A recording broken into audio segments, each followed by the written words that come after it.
Hello bachcho, let's read the question. The question says, following are the statements about oogenesis. Option A, the tertiary follicle is different from primary follicle. Option B, the tertiary follicle is similar to secondary follicle. Option C, each ovary contains 10,000 to 20,000 primary follicles at puberty. Option D, during the period from infancy to puberty, many of these primordial follicles degenerates. Select the correct statements. Option A, B and D. Option B, B and C. Option C, A and B. Option D, A, C and D. So the key concept that will be used here is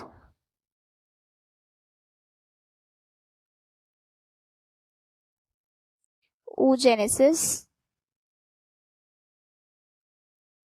It is the process of formation of egg के formation के process को क्या बोला जाता है? oogenesis बोला जाता है. इसमें क्या होता है? oogonia के सेल्स होते हैं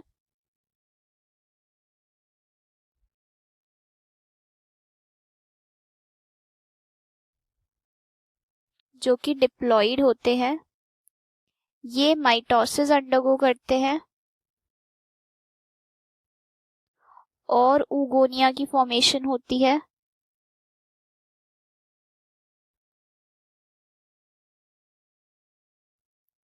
फिर इनमें से एक oogonia का साइज बढ़ जाता है और उसको कहा जाता है प्राइमरी oocyte.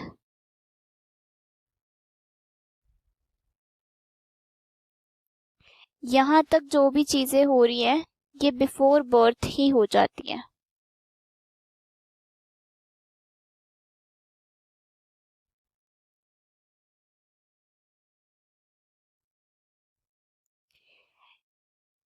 बर्थ के बाद प्यूबर्टी जब आएगी यहाँ पर हॉल्ट लग जाता है प्रोफेज 1 में. प्राइमरी फॉलिकल अरेस्ट हो जाता है in prophase 1 of meiosis 1. Primary oocyte meiosis 1 undergo करेगा. ये अरेस्ट हो जाता है प्रोफेज 1 में. फिर जब प्यूबर्टी आएगी तो ये प्राइमरी oocyte जो था ये मियोसिस 1 कंप्लीट करेगा और यहाँ पर फॉर्मेशन हो जाएगी सेकेंडरी oocyte की.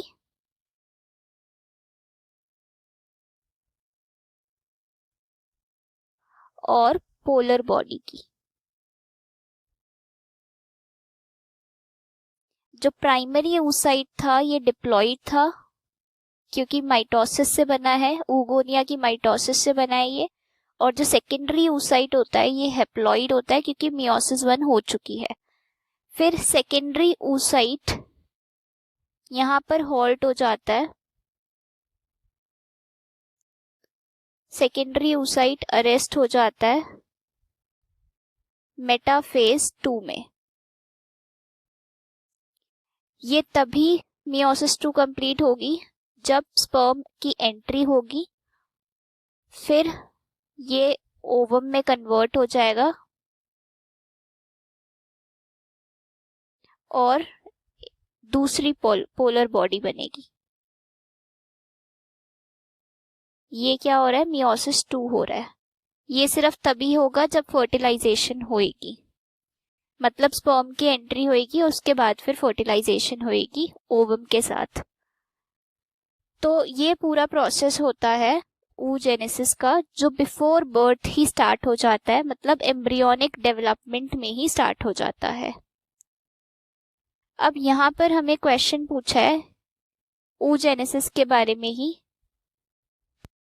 हमें स्टेटमेंट्स दे रखी हैं. पहली स्टेटमेंट बोल रही है the tertiary follicle is different from primary follicle. ये टर्शरी फॉलिकल, प्राइमरी फॉलिकल और सेकेंडरी फॉलिकल क्या होते हैं? जो प्राइमरी oocyte होता है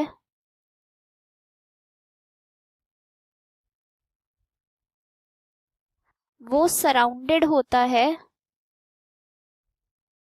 कुछ ग्रैन्युलोसा सेल्स से या फिर फॉलिकुलर सेल्स से। इस स्ट्रक्चर को बोला जाता है, ये क्या है, इसके अंदर प्राइमरी oocyte है और इस स्ट्रक्चर को बोला जाता है प्राइमरी फॉलिकल।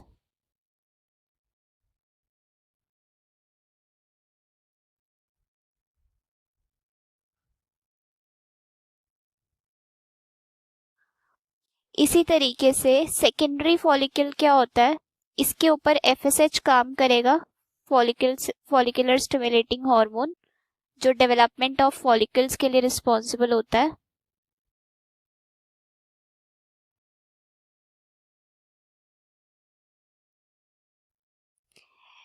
प्राइमरी फॉलिकल के बाद बनता है सेकेंडरी फॉलिकल, जिसमें प्राइमरी oocyte ही होता है, उसके अराउंड और ग्रैन्युलोसा सेल्स आ जाते हैं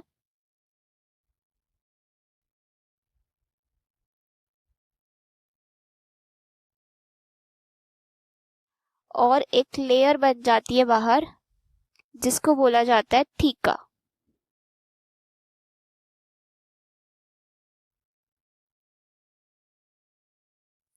दिस लेयर इज थीका। अंदर ये क्या प्रेजेंट है, प्राइमरी फॉलिकल ही प्रेजेंट, प्राइमरी oocyte ही प्रेजेंट है, लेकिन इस स्ट्रक्चर को क्या बोला जाता है, सेकेंडरी फॉलिकल।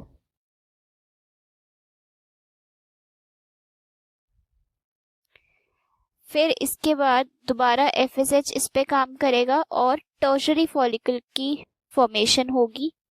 टर्शरी फॉलिकल में सेकेंडरी oocyte होता है, उसके बाहर जोना पेल्यूसिडा लेयर होती है, फिर ग्रैन्युलोसा सेल्स होते हैं,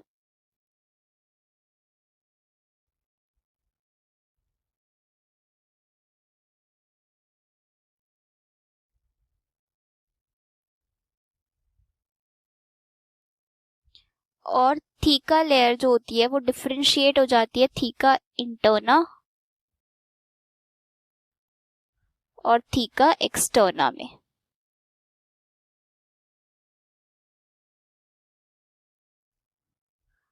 this is theca externa.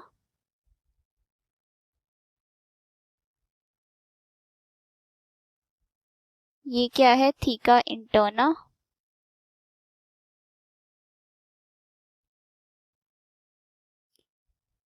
Secondary oocyte,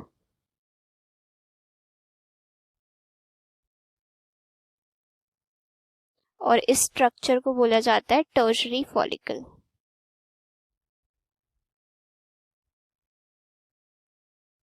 tertiary follicle फिर आगे चल के कन्वर्ट होता है ग्राफियन फॉलिकल में,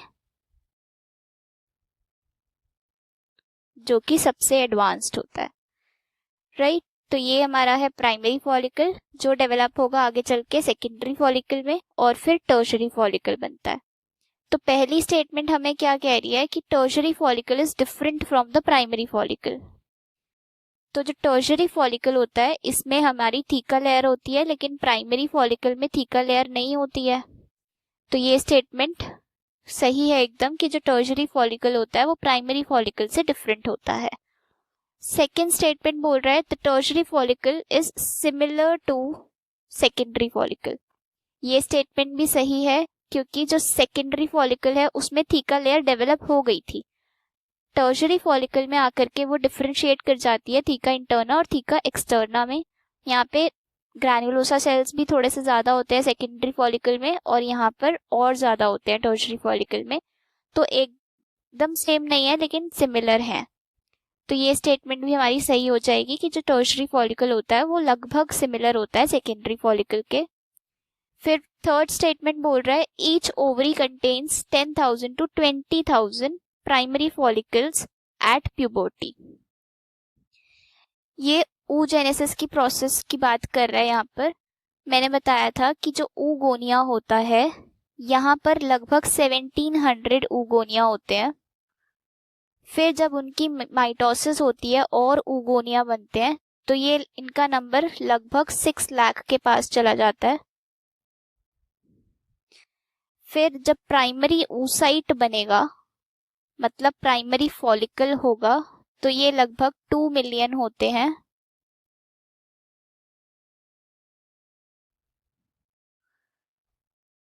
और इसके बाद जब प्यूबर्टी आती है तो प्राइमरी फॉलिकल्स ही 40,000 के करीब हो जाते हैं, डीजेनरेट कर जाते हैं। ये क्या है? प्राइमरी फॉलिकल्स या फिर प्राइमरी oocyte की ही बात हो रही है ड्यूरिंग प्यूबर्टी।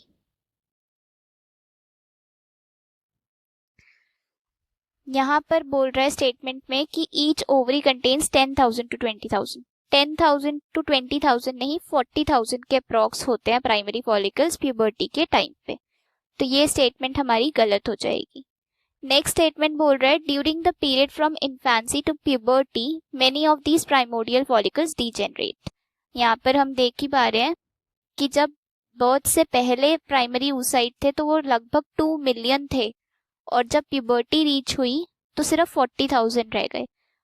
तो जो प्राइमरी फॉलिकल्स होते हैं वो डीजेनरेट होते जाते हैं जब बर्थ से प्यूबर्टी की तरफ रीच होते जाते हैं। तो ये स्टेटमेंट एकदम करेक्ट है। तो करेक्ट स्टेटमेंट्स हमारी कौन कौन सी हो गई? ए, टर्शरी फॉलिकल डिफरेंट होता है प्राइमरी फॉलिकल से। बी, टर्शरी फॉलिकल लगभग सिमिलर होता है सेकेंडरी फॉलिकल के। और डी स्टेटमेंट की जो प्राइमरी फॉलिकल्स होते हैं या प्राइमोडियल फॉलिकल्स कह सकते हैं, वो डीजेनरेट करते जाते हैं जैसे जैसे इन्फेंसी से प्यूबर्टी की तरफ रीच करते हैं। तो ए, बी एंड डी करेक्ट हो जाएगा। That is option A is correct. Hope you understood the solution. Thank you.